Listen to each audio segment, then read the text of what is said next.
بسم اللہ الرحمن الرحیم۔ معزز ناظرین السلام علیکم۔ ناظرین، آج کی یہ ویڈیو ایک چھوٹی سی کہانی کے ساتھ شروع کرتے ہیں۔ ایک بادشاہ کی سلطنت میں ایک آدمی کے پاس انتہائی خوبصورت گھوڑا تھا۔ وہ گھوڑا اس قدر خوبصورت تھا کہ بادشاہ وہ گھوڑا دیکھتے ہی اس پہ فدا ہو گیا۔ بادشاہ نے اپنے وزیر کو وہ گھوڑا خرید کر لانے کا حکم دیا۔ چنانچہ جب وزیر اس آدمی کے پاس گیا اور کہا کہ تمہارا گھوڑا بادشاہ کو بہت پسند آیا ہے اور بادشاہ اسے خریدنا چاہتا ہے، تو اس آدمی نے کہا کہ میں نے اس گھوڑے کو بچوں کی طرح پالا ہے اور مجھے اس سے بہت محبت اور لگاؤ ہے، لہذا میں یہ نہیں بیچ سکتا۔ وزیر بہت حیران ہوا اور واپس جا کر بادشاہ کو ساری بات بتا دی۔ تو بادشاہ کو بہت غصہ آیا اور بادشاہ خود اس آدمی کے پاس آ گیا اور کہا کہ یہ گھوڑا مجھے دے دو اور بدلے میں تمہیں منہ مانگی رقم ادا کروں گا۔ اس آدمی نے کہا کہ بادشاہ سلامت، آپ جان مانگ لیں، میں وہ دے دوں گا، مگر یہ گھوڑا نہیں دے سکتا، کیونکہ یہ میرے اصولوں کے خلاف ہے کہ میں اپنا پالا ہوا گھوڑا بیچ دوں، اور مجھے مال کی ضرورت ہی نہیں ہے کیونکہ میرے پاس اللہ کا دیا ہوا بہت کچھ ہے۔ پھر بادشاہ نے کہا میں تمہیں اپنی آدھی سلطنت دے دوں گا، لیکن یہ گھوڑا مجھے دے دو۔ تو وہ شخص مسکرا کر بولا نہیں، میں یہ نہیں دے سکتا۔ تو پھر بادشاہ نے کہا تم بہت پچھتاؤ گے۔ وہاں ارد گرد کے بہت سے لوگ جمع ہو گئے تھے اور یہ سارا ماجرا دیکھ رہے تھے۔ بادشاہ کے جانے کے بعد وہ لوگ اس آدمی کے پاس آئے، اسے برا بھلا کہنے لگے اور بولے کہ تم کتنے بے وقوف ہو کہ صرف ایک گھوڑے کے بدلے میں اتنی بڑی آفر کو ٹکرا دیا۔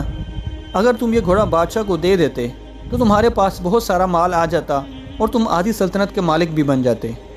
وہ شخص مسکرایا اور بولا کہ یہ میرے اصولوں کے خلاف ہے کہ میں اپنی پالی ہوئی چیز پیسوں کے عوض بیچ دوں۔ لوگوں نے کہا تم بہت پچھتاؤ گے۔ پھر ہوا یوں کہ کچھ دن بعد وہ گھوڑا بھاگ گیا اور جنگل میں کہیں گم ہو گیا۔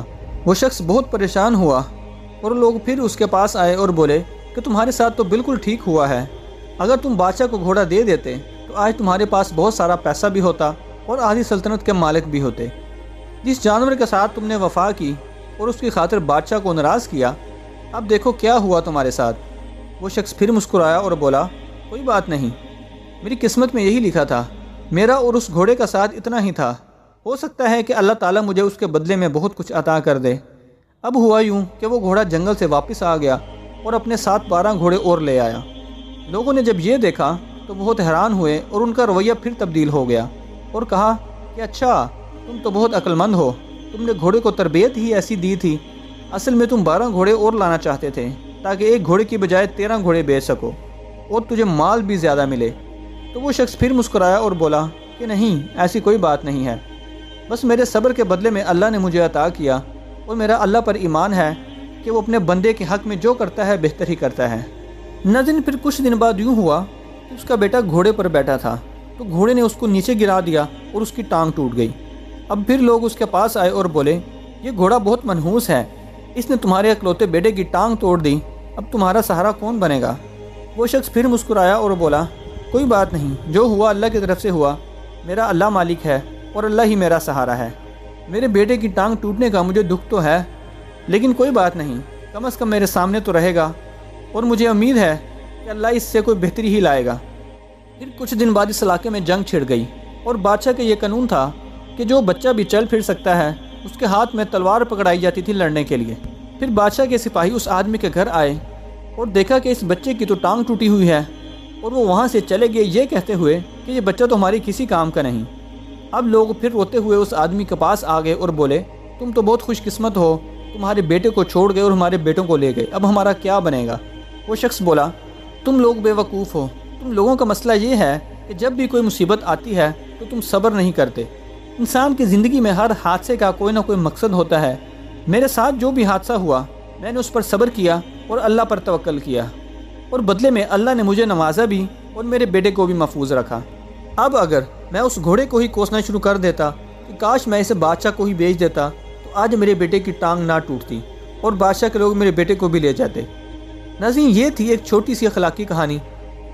ہمارا مسئلہ یہ ہے کہ ہم لوگ ماضی میں ہونے والے واقعات کو کوستے رہتے ہیں اور خواہش کرتے ہیں کہ کاش ایسا نہ ہوا ہوتا، ویسا نہ ہوا ہوتا۔ انسان کی زندگی میں جو کچھ ہوتا ہے وہ اللہ ہی بہتر جانتا ہے، کیونکہ اللہ تو عقل کل ہے اور ہماری عقل ناقص ہے۔ اللہ تو ہر آنے والے وقت کے بارے میں جانتا ہے اور ہم ماضی اور حال کی باتوں کو لے کر پریشان ہوتے رہتے ہیں اور اللہ پر توکل نہیں کرتے۔ کہانی سے بھی ہمیں یہی سبق ملتا ہے کہ مصیبت آنے پر اللہ ہی کی طرف رجوع کرنا چاہیے، صبر کرنا چاہیے۔ قرآن پاک بھی ہمیں یہی سبق دیتا ہے کہ ان اللہ مع الصابرین، یعنی اللہ صبر کرنے والوں کے ساتھ ہے۔ انبیاء کرام کی زندگیوں سے بھی ہمیں صبر کی ہی تلقین ملتی ہے، اس لیے ہر مشکل وقت میں ہمیں صبر کرنا چاہیے اور اپنے رب کی طرف رجوع کرنا چاہیے۔ اس کے ساتھ ہی اس ویڈیو کا اختتام ہوتا ہے۔ دعا ہے کہ اللہ تعالی ہمیں ہر حال میں اس کا شکر اور صبر کرنے کی توفیق عطا فرمائے، آمین ثم آمین۔ ناظرین، اگر آپ کو یہ ویڈیو اچھی لگی ہو تو اس کو ضرور لائک کریں اور اپنی قیمتی رائے کا اظہار کمنٹ میں ضرور کریں، اور چینل کو سبسکرائب کرنا مت بھولیے۔ اپنا بہت سارا خیال رکھیے، ملتے ہیں اگلی ویڈیو میں، تب تک اللہ حافظ۔